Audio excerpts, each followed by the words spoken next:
আসসালামু আলাইকুম রহমতুল্লাহ বারাকাতু। সুপ্রিয় দর্শকবৃন্দ, আপনি কি জানেন জানার সূচনা কখন ও কিভাবে হয়েছিল? পৃথিবীর কোন নাফরমান ব্যক্তি সর্বপ্রথম জেনার গুনায় লিপ্ত হয়েছিল এবং জেনার শাস্তি কি জানতে হলে ভিডিওটি শেষ পর্যন্ত দেখুন।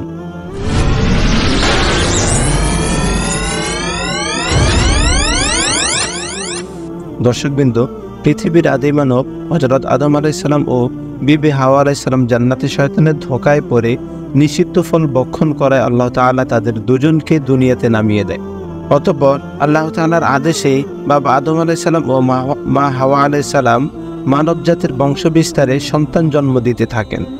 মা হাওয়া আলাইহিস সালাম একসাথে একটি পুত্র ও একটি কন্যা সন্তান জোড়ায় জোড়ায় জন্ম দিতেন। এভাবে তিনি 40 জোড়া সন্তান জন্ম দিয়েছেন। হাবিল এবং কাবিল হযরত আদম ও বিবি হাওয়া আলাইহিস সালাম এর দুই পুত্র। ইতিপূর্বে আমরা অবগত হয়েছি যে হযরত আদম হাওয়া আলাইহিস সালাম একসঙ্গে একটি পুত্র একটি কন্যা সন্তান যমজভাবে জন্ম দিতেন। তখনকার নিয়মানুসারে বিভিন্ন সময়ের বা গর্ভের সন্তানকে বিভিন্ন বংশের বলে গণ্য করা হতো। প্রথমবারের পুত্রের সাথে দ্বিতীয়বারের কন্যা ও দ্বিতীয়বারের পুত্রের সাথে প্রথমবারের কন্যার বিবাহ হতো। তখনকার শরীয়ত অনুযায়ী এরূপ বিবাহ প্রয়োজন ছিল, কারণ তখন হযরত আদম ও হাওয়া আলাইহিস সালাম ছাড়া পৃথিবীতে আর কোনো মানব ছিলেন না। তাদের পুত্র কন্যা সকলেই ভাই বোন, কাজেই ভাই বোনের মধ্যে বিবাহ না হলে তারা সকলেই অবিবাহিত থেকে যেত, ফলে পৃথিবীতে আর বংশবৃদ্ধি হতো না। হযরত আদম এবং বিবি হাওয়া আলাইহিস সালাম এর লিওজা ও আকলিমা নামে দুই কন্যা ছিল। শরীয়ত অনুযায়ী হাবিলের সাথে আকলিমার এবং কাবিলের সাথে লিওজার বিবাহ স্থির হলো। আকলিমা লিওজা অপেক্ষা সুন্দরী ছিলেন, সেহেতু কাবিল তাকেই বিবাহ করবে বলে বলতে লাগলো, কিন্তু শরীয়ত মতো তাহা হয় না। হযরত আদম আলাইহিস সালাম ইহা দেখে তার ছেলে কাবিলকে বুঝাতে লাগলেন, কিন্তু কাবিল তার সিদ্ধান্তে অনড়। হযরত আদম আলাইহিস সালাম সমস্যায় পড়লেন। এমনই সময়ে আল্লাহর নিকট হতে আদেশ আসলো, হাবিল ও কাবিল উভয়কেই কোরবানি করতে হবে। যার কোরবানি আল্লাহর দরবারে কবুল হবে সেই আকলিমাকে বিবাহ করবে। কাবিল পেশায় ছিল কৃষক, তাই তিনি তার কৃষিজাত দ্রব্য হতে কিছু ফল ও তরকারি আল্লাহর নামে কোরবানির উদ্দেশ্যে একটি পাহাড়ে রেখে আসলো।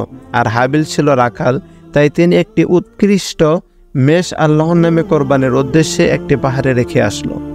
তখন আসমান হতে একটি অগ্নিশিখা এসে হাবিলের মেষটাকে পুড়িয়ে দিয়ে গেল, আর কাবিলের ফল ও তরকারি যথারীতি পড়ে রইল। তখনকার দিনে ইহাই ছিল কোরবানি কবুল হওয়ার নিদর্শন। কাজেই হাবিলও যে আকলিমাকে বিবাহ করবেন তাহা নির্ধারিত হয়ে গেল। হাবিল ছিল সহজ সরল প্রকৃতির এবং ধর্মপ্রাণ, আর কাবিল ছিল শয়তানের অনুগামী হিংসুক। কাবিলের কোরবানি কবুল না হওয়ায় তার মনে হিংসার উদ্রেকের জন্ম হলো।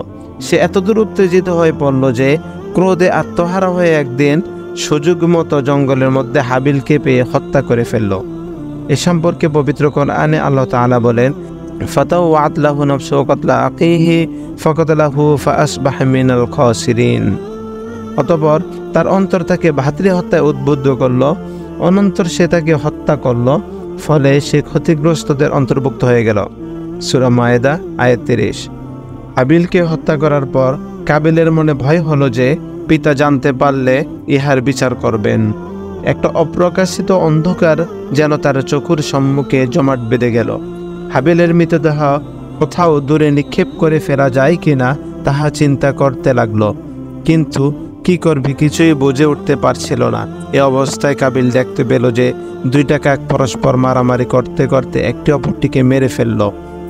তারপর জীবিত কাকটি ঠোঁট দ্বারা মাটি ঘুরিয়ে একটি গর্ত করে ফেলল। কাবিল ব্যাপারটি মনোযোগ সহকারে প্রত্যক্ষ করছে। তারপর মৃত কাকটিকে ওই গর্তের মধ্যে পুঁতে রেখে উপরে মাটি দিয়ে ঢেকে সমান করে দিয়ে উড়ে চলে গেল।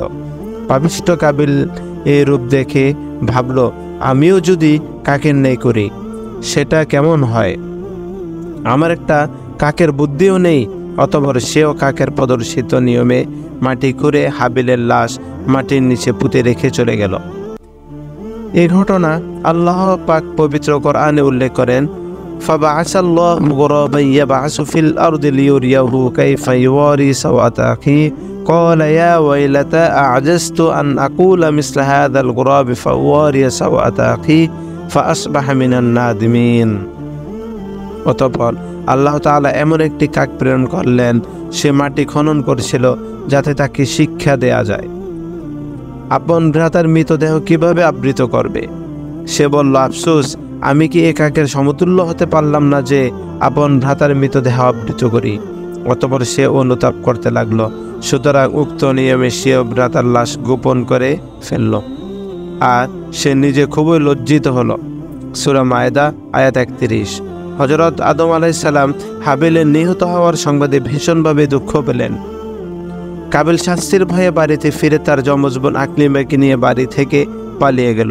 এদিকে বাবা আদম আলাইহিস সালাম হাবিলের নিহত হওয়ার সংবাদে ভীষণভাবে দুঃখ পেলেন। তিনি নিখোঁজ হওয়া কাবিল ও তার যমজ বোন আকলিমাকে সন্ধান করল। অবশেষে তাদেরকে খুঁজে পেল না। আল্লাহর অবাধ্য কাবিল ও তার যমজ বোন আকলিমাকে নিয়ে জঙ্গলে চলে যায়। শয়তানের প্ররোচনায় জিনায় লিপ্ত হলো এবং তারা শয়তানের ধোকায় পড়ে অগ্নিপূজা শুরু করে দেয়। ইতিহাসের বর্ণনা অনুযায়ী কাবিল ও তার যমজ বোন আকলিমাই সর্বপ্রথম পৃথিবীতে জেনার গুনায় লিপ্ত হয় এবং তারাই সর্বপ্রথম প্রকৃতি পূজা শুরু করে। হযরত আদম আলাইহিস সালাম এর আরও একটি পুত্র ছিল, তার নাম ছিল শীষ।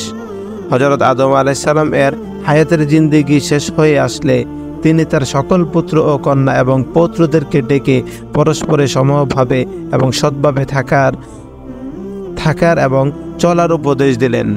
তিনি বলিলেন যে তার মৃত্যুর পর শীষ আলাইহিস সালাম তার প্রতিনিধি হবেন। তার উপদেশ মতো চলার জন্য সকলকে পরামর্শ দিয়ে চিরবিদায় নিলেন। কেউ শয়তানের ধোকায় পড়ে বেবিচার করে ফেললে, সে যদি অবিবাহিত হয় তাহলে তাকে 100টি বেত্রাঘাত ও 1 বছরের জন্য দেশান্তর করা হবে। আর যদি সে বিবাহিত হয় তাহলে তাকে রজব তথা পাথর মেরে হত্যা করা হবে। আল্লাহ তাআলা বলেন, আয-যানিয়াতু ওয়াজ-যানি ফাজলিদু কুল্লা ওয়াহিদিন মিনহুমা মিআতা জালদা ওয়া লা তা'খুযকুম বিহিমা রা'ফাতুন ফি দীনিল্লাহি ইন কুনতুম তু'মিনুনা বিল্লাহি ওয়াল ইয়াউমিল আখির ওয়ালিয়াশহাদা আযাবাহুমা তা'iফাতুন মিনাল মুমিনিন। ব্যভিচারিণী নারী, ব্যভিচারিণী পুরুষ, তাদের প্রত্যেককে 100 করে বেত্রাঘাত করো। আল্লাহর বিধান কার্যকর করণে তাদের প্রতি যেন তোমাদের মনে দয়ার উদ্রেক না হয়, যদি তোমরা আল্লাহর প্রতি ও পরকালের প্রতি বিশ্বাসী হয়ে থাকো।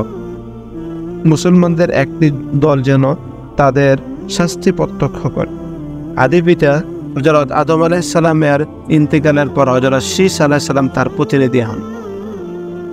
আল্লাহ রাব্বুল আলামিন আমাদেরকে জিনা থেকে দূরে থাকার তৌফিক দান। আমিন। আসসালামু আলাইকুম ওয়া রাহমাতুল্লাহি ওয়া বারাকাতুহু।